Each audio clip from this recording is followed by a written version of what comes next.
Hola, ¿qué tal, queridos hermanos?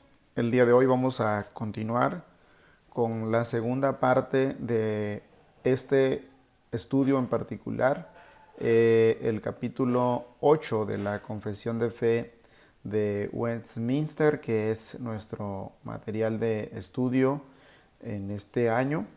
Y el domingo pasado estudiamos la primera parte, ya que en particular este capítulo es un poquito más largo que los otros y por lo tanto lo hemos dividido en dos partes. Así que el día de hoy vamos a abordar la segunda parte del capítulo 8, que tiene como título Cristo el mediador.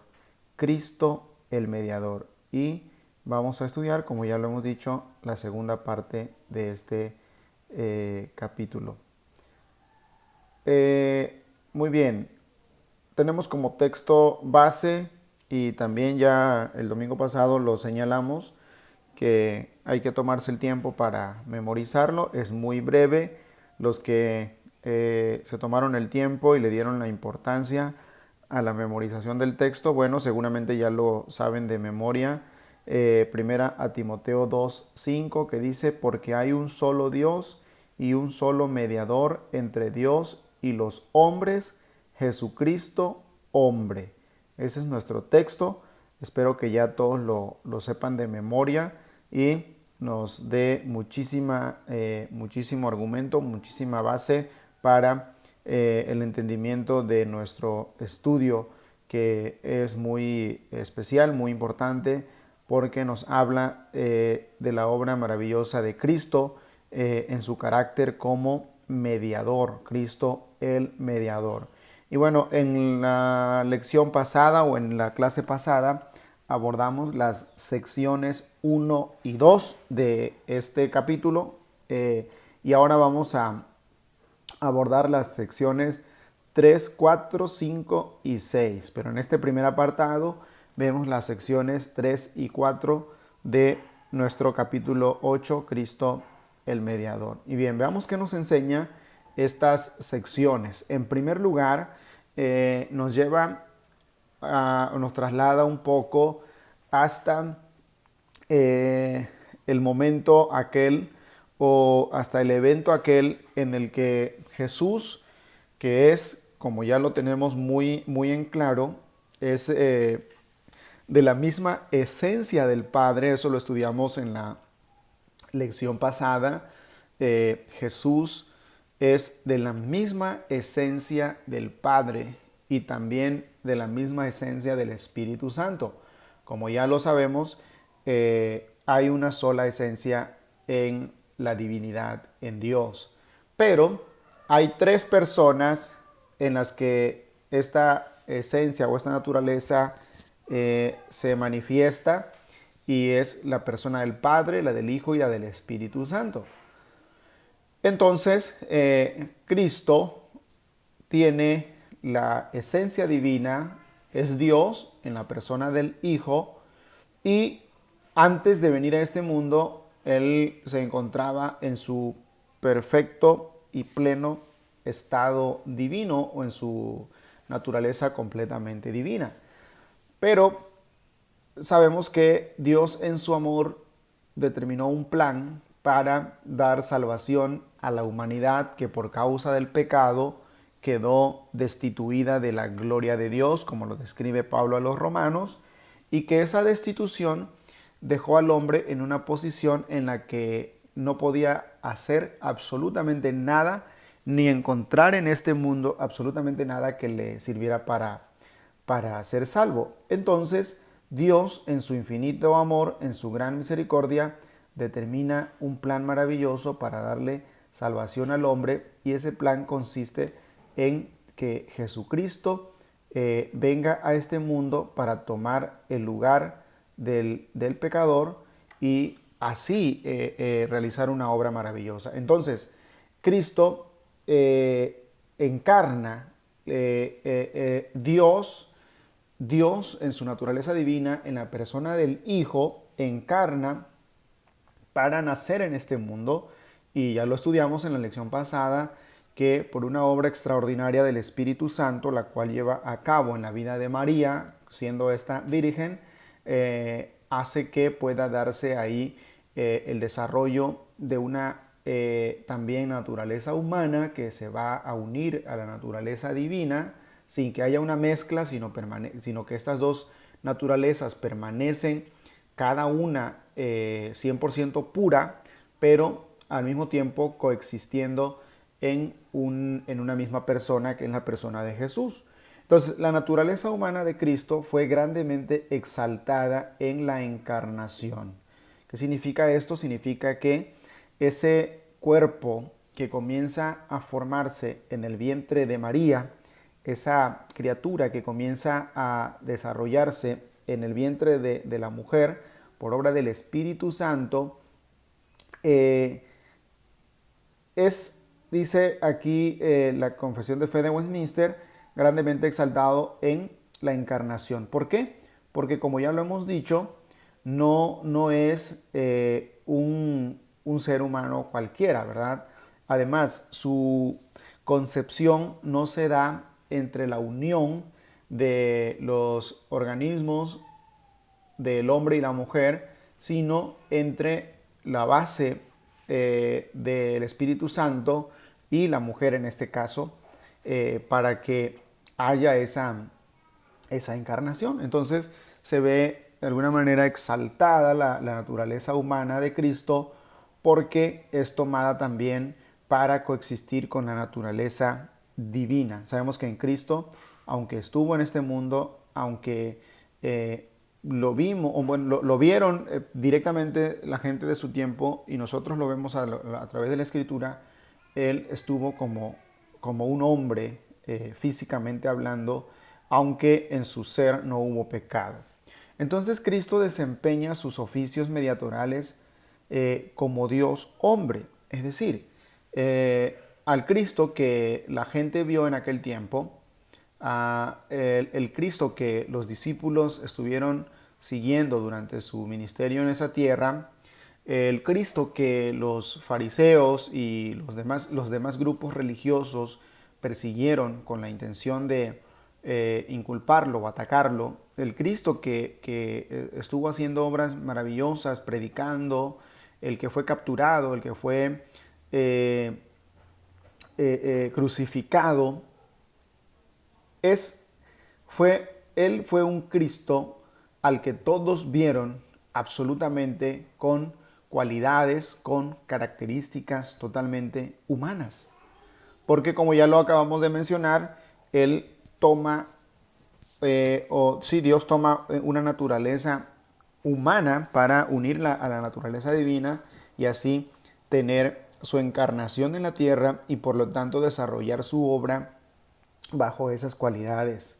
Entonces, también hablamos en la lección pasada acerca de los oficios que históricamente se habían desarrollado en el pueblo de Israel, como fueron el oficio de sacerdote, el oficio de profeta y el oficio de rey.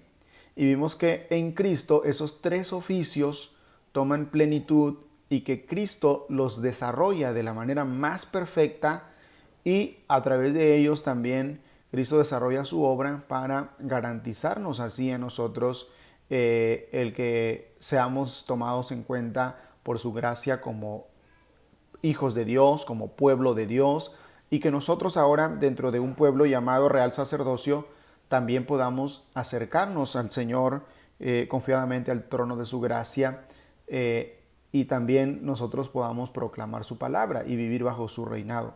Entonces, esos oficios que vienen a ser mediatoriales, ¿por qué? Porque Cristo precisamente encarna, el Hijo de Dios encarna y viene a este mundo, y su oficio mediatorial consiste en que Él se coloca en medio. ¿En medio de quién? En medio de Dios y los hombres, es decir, nosotros. Porque los hombres ante Dios únicamente estábamos expuestos y éramos merecedores de su justicia divina, de su castigo, pero Cristo se pone en medio para mediar y ser Él quien reciba el castigo de Dios, quien cumpla con la demanda de la justicia de Dios, y entonces una vez que Él ha vencido, pueda compartir ahora con nosotros, los humanos, con los hombres, esa gracia y esa justicia alcanzada. Entonces, todos estos oficios, Cristo los desempeña como Dios hombre, es decir, en su estado de encarnación, donde vemos su naturaleza humana coexistiendo con la naturaleza divina, pero ambas reunidas en la persona de Jesús, teniendo debidamente sus manifestaciones según los casos bíblicos. Bueno, ¿por qué se lleva a cabo todo esto? Dios desde la eternidad había determinado este plan. Cristo obedece al Padre, Cristo lleva a cabo toda esta obra porque así estaba establecido desde la eternidad. Cristo lo hace por estar señalado por el Padre, ¿verdad? Leemos en diferentes partes de la Biblia, y aunque vamos a revisar algunos textos bíblicos, todavía vamos a revisar unos textos bíblicos. Sin embargo, en Efesios 1, por ejemplo, siempre hacemos memoria de ese texto muy maravilloso donde se señala que desde antes de la fundación del mundo, desde la eternidad, el Señor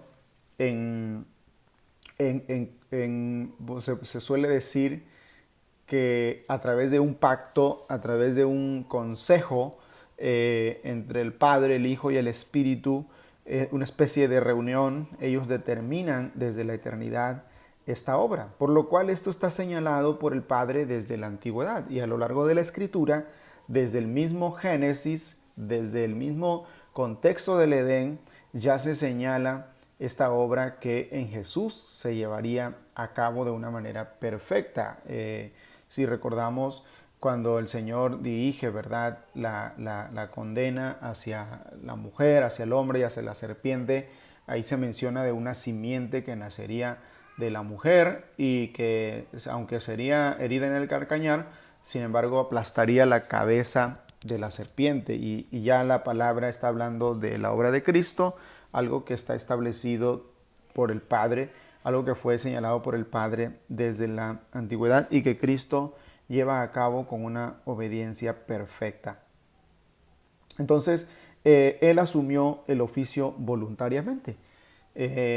Como esto está determinado desde la antigüedad, Cristo de manera voluntaria acepta y decide venir a este mundo, nacer de una mujer, tomar una naturaleza humana para unirla a su naturaleza divina y poder así desarrollar una vida en este mundo bajo la persona que se conoció, la persona de Jesús, que desde su nacimiento desarrolló una infancia, una juventud, hasta llegar a una edad madura en la que inicia su ministerio y finalmente cumple en el momento establecido desde la eternidad, cumple esa obra voluntariamente.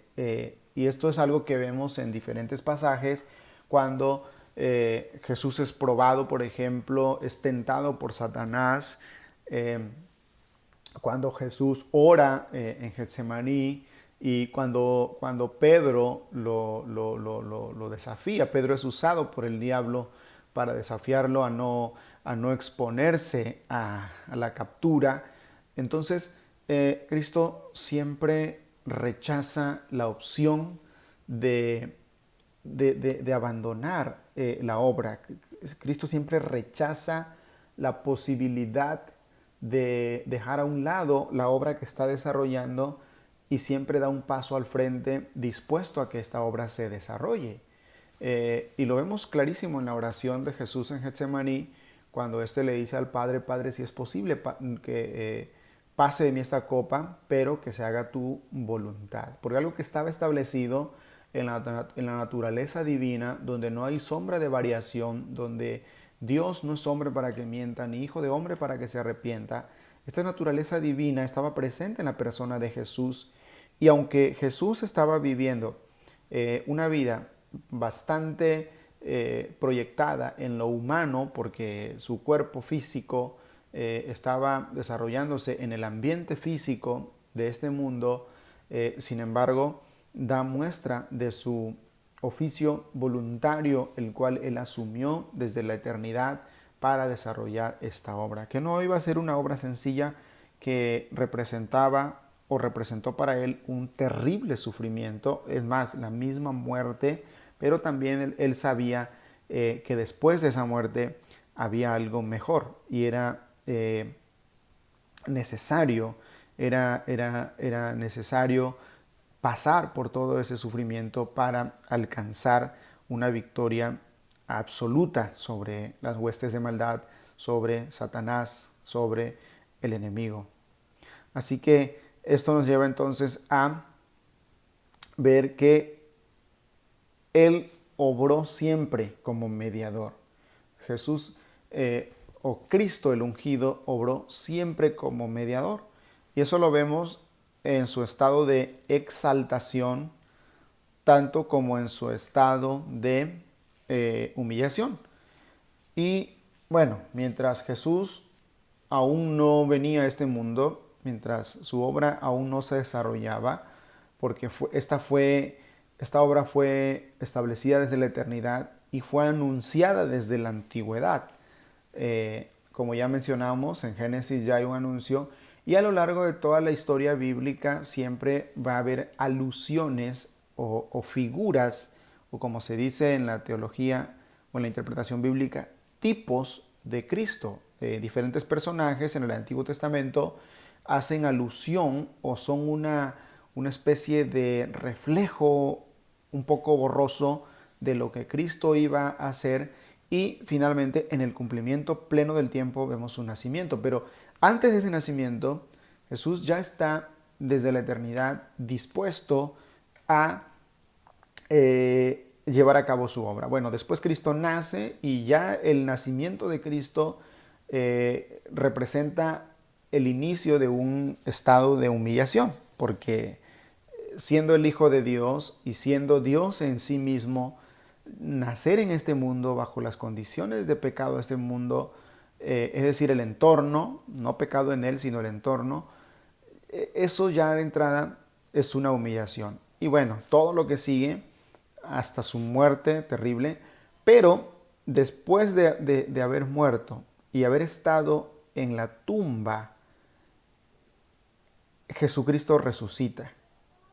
Entonces, ahí se inaugura de nuevo un nuevo estado de exaltación, pero ahora con las marcas de la cruz, ahora con las marcas del sacrificio. Entonces, Él sigue obrando en su estado de exaltación. La Biblia nos dice que Él subió al cielo. Bueno, así lo resume, ¿verdad?, el credo de los apóstoles a la luz de los textos bíblicos. Subió al cielo y está sentado a la diestra de Dios Padre Todopoderoso.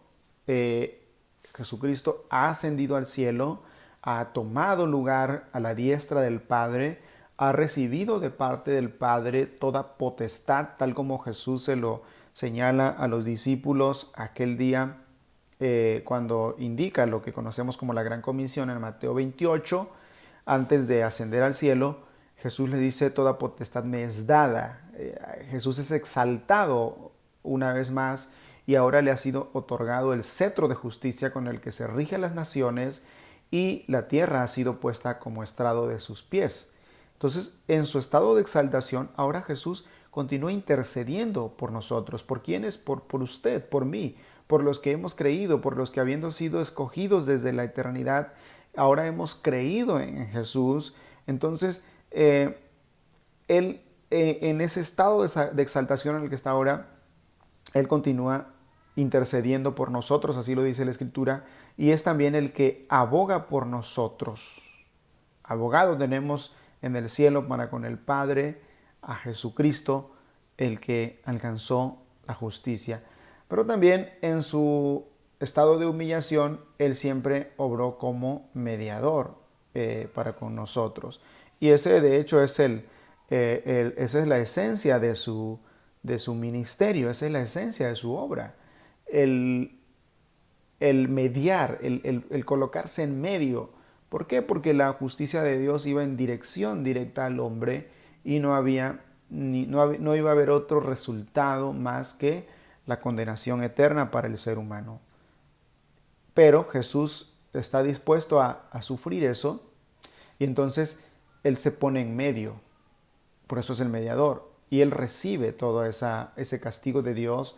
Por eso nacer en este mundo, nacer en la manera en que Él nació, sabemos que no fue en un palacio, sabemos que ni siquiera fue en una habitación de una especie de hotel o mesón, como se conocía en aquel tiempo, o algún tipo de posada, sino en el lugar más humilde posible. Ahí Jesús nace y a partir de ahí se desarrolla una obra humilde, completamente humilde, hasta ser sometido a la peor de las vejaciones habidas en este mundo, que es su muerte de cruz. Entonces, toda esa humillación es precisamente el lugar que el mediador tenía que tomar. Y Jesús voluntariamente, muy dispuesto, movido por el amor de Dios, lo lleva a cabo en favor de los escogidos.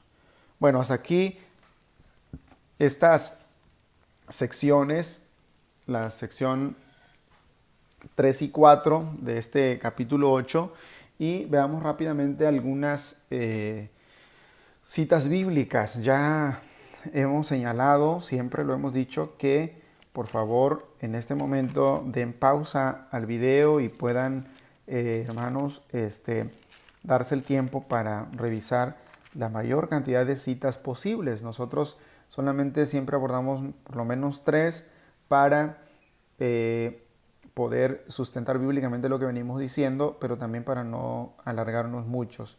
Vamos a ver qué dice el Salmo 45:7. Dice: has amado la justicia y aborrecido la maldad, por lo tanto te ungió Dios, el Dios tuyo, con óleo de alegría más que a tus compañeros. Vemos que este salmo está hablando de algo que acontece en la eternidad, y es precisamente esa distinción de parte de Dios para con su Hijo, nuestro Salvador Jesucristo, y su preparación desde la eternidad para que al encarnar en este mundo llevara a cabo esa obra maravillosa y extraordinaria. El Evangelio de Juan, en su capítulo 1, versículo 14, dice: y aquel verbo fue hecho carne y habitó entre nosotros, y vimos su gloria, gloria como del unigénito del Padre, lleno de gracia y de verdad. ¿De qué está hablando Juan? De la encarnación de Dios en la persona del Hijo para tomar una naturaleza humana y desarrollar un ministerio como hombre. ¿Por qué? Porque los hombres éramos los que merecíamos el castigo. Entonces era una naturaleza humana la que tenía que pagar, ¿verdad? Y ponerse en medio para recibir el castigo de la ira de Dios y así ser absueltos para vida eterna. Hebreos capítulo 5, versículos 4 y 5 dice lo siguiente: y nadie toma para sí esta honra sino el que es llamado por Dios, como lo fue Aarón. Así tampoco Cristo se glorificó a sí mismo haciéndose sumo sacerdote, sino el que le dijo: tú eres mi hijo, yo te he engendrado hoy. Aquí vemos esa designación del Padre y esa voluntad de Cristo para llevar a cabo esta obra tan maravillosa. Veamos otra cita bíblica de las que vienen aquí. Vemos que ahí están en 2 partes porque estamos en las secciones 3 y 4. Y veamos qué nos dice Pablo en su carta a los Filipenses capítulo 2 versículo 8. Dice: y estando en la condición de hombre, se humilló a sí mismo, haciéndose obediente hasta la muerte y muerte de cruz. Esto es de lo que estamos hablando, esa voluntad del Hijo para que la obra se llevara a cabo por su puro amor, por su pura gracia, por su obediencia, a través de lo cual estuvo dispuesto a ser humillado hasta lo sumo. Y en Romanos 8:34 dice: ¿quién es el que condena? Cristo es el que murió, mas aún el que también resucitó, el que además está a la diestra de Dios, el que también intercede por nosotros. Como ya dijimos, Cristo continúa desarrollando su obra aún en este momento a través de su estado de exaltación. Así que Cristo en este mismo momento está al lado del Padre, así tal como lo vieron Pedro, Mateo, Juan, Jacobo, así como ellos lo conocieron, así con ese cuerpo, con esa naturaleza, Jesús está al lado del Padre. Lo único es que ahora tiene las marcas de su sacrificio y así es como también nosotros lo veremos venir en su segunda venida a este mundo. Bien, pasamos a la segunda parte de esta lección de hoy que abarca las secciones 5 y 6 del capítulo 8 de la Confesión de Fe de Westminster, Cristo el Mediador. Y veamos qué nos enseña esta parte. En primer lugar, nos enseña que Cristo dio satisfacción por su pueblo, por su obediencia y por sus sufrimientos. Ya hemos venido mencionando diferentes aspectos de el sacrificio de Cristo y aquello en lo que esto consistió, ¿no? Como lo hemos dicho también en otros estudios, el ser humano, el hombre, al desobedecer, genera un caos.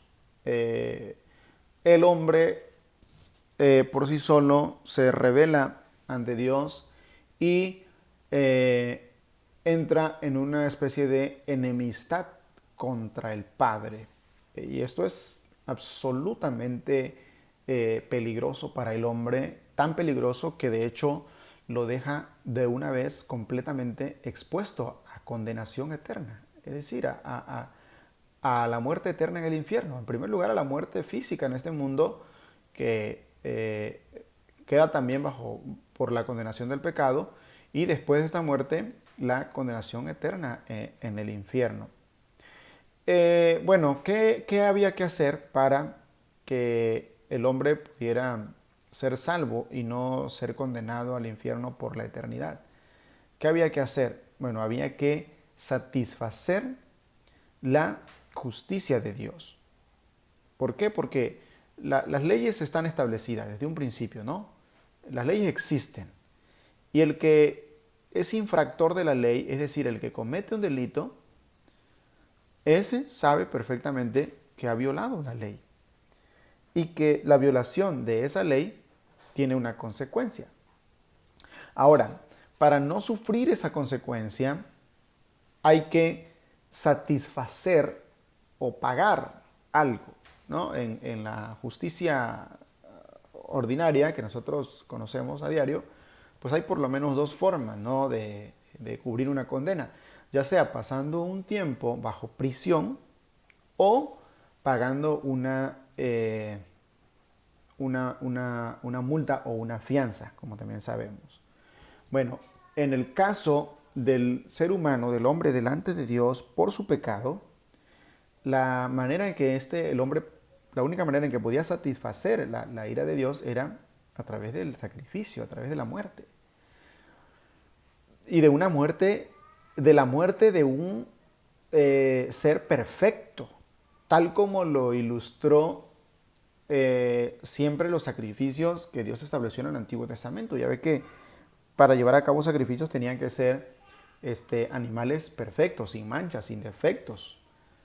Bueno, entonces no había en el mundo ningún hombre que no tuviera el defecto de haber pecado, porque por cuanto todos pecaron están destituidos de la gloria de Dios y hemos sido concebidos en pecado. Entonces, por eso es que Cristo, siendo Dios a la vez, viene a este mundo, pero por eso tiene que nacer como ser humano, como hombre, para que desarrolle dos cosas en especial. Por un lado, obediencia perfecta a la ley de Dios, lo cual Cristo lo lleva a cabo, una obediencia perfecta, pero también es sometido a una serie de terribles sufrimientos que representan ese castigo de Dios. Por lo tanto, por amor a su pueblo, Cristo satisface esa demanda de la justicia de Dios a través de esas maneras, como ya lo hemos dicho, obediencia y sufrimiento. Entonces, Esto representa la satisfacción plena de las exigencias de la justicia más estricta.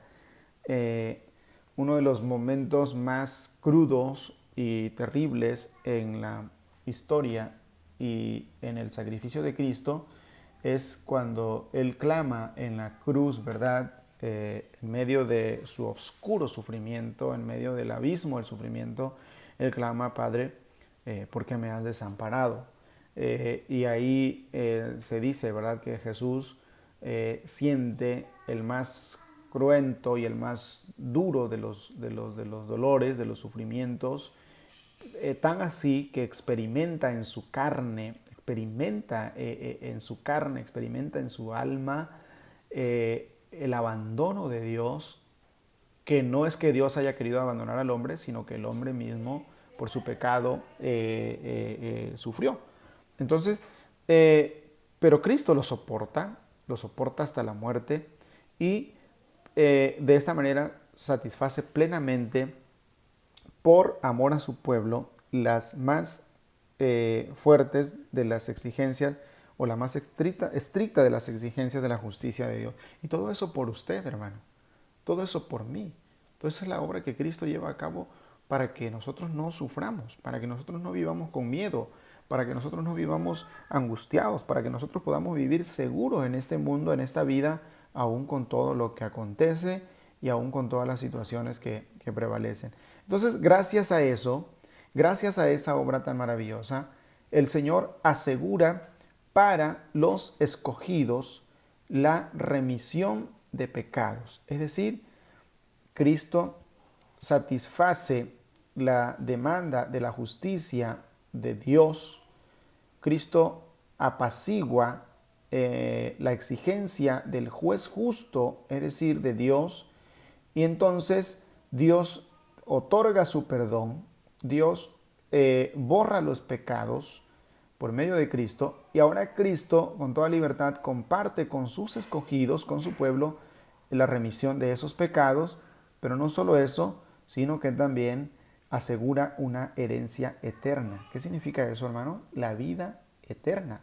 Por eso Cristo, cuando le dice a sus discípulos que Él tiene que volver al Padre, les dice que vuelve al Padre para preparar morada para sus hijos, que Él vuelve al Padre para esperar un tiempo, que se cumpla el tiempo pleno para su segunda venida, y entonces asegurarnos un lugar eterno a su lado, allá en la presencia del Padre, o ante la presencia del Padre, y así desarrollar una vida eterna donde no hay pecado, donde no hay maldad, donde no hay corrupción, donde no hay ningún tipo de mal, y además se disfruta una herencia eterna. Pero para eso, hermanos, es necesario vivir una fe verdadera en esta vida, es necesario tener la convicción de que así será y poder esperar gustosamente esa venida. Entonces, ¿cómo aplica todo esto a su pueblo, es decir, a sus escogidos? Por medio del Espíritu Santo. Jesús también anunció que Él tenía que ir, pero después de Él vendría alguien que daría consuelo a su pueblo, que daría guía, que daría una iluminación a su pueblo, y este es el Espíritu Santo. Vemos que en los días postreros de la ascensión de Cristo, unos días después, hay manifestaciones extraordinarias del Espíritu Santo para con los discípulos, para con los primeros creyentes, para con la iglesia primitiva, y hoy el Espíritu Santo se sigue manifestando de manera extraordinaria en nuestras vidas. A medida que nosotros nos acercamos a una verdadera relación con Dios, a medida que nosotros estrechamos nuestra comunión con Dios, a medida que leemos sinceramente la Biblia, a medida que oramos verdaderamente, vamos percibiendo cada vez más esa manifestación maravillosa del Espíritu Santo en nuestras vidas, y por lo tanto también vemos confirmado en nosotros ese sacrificio maravilloso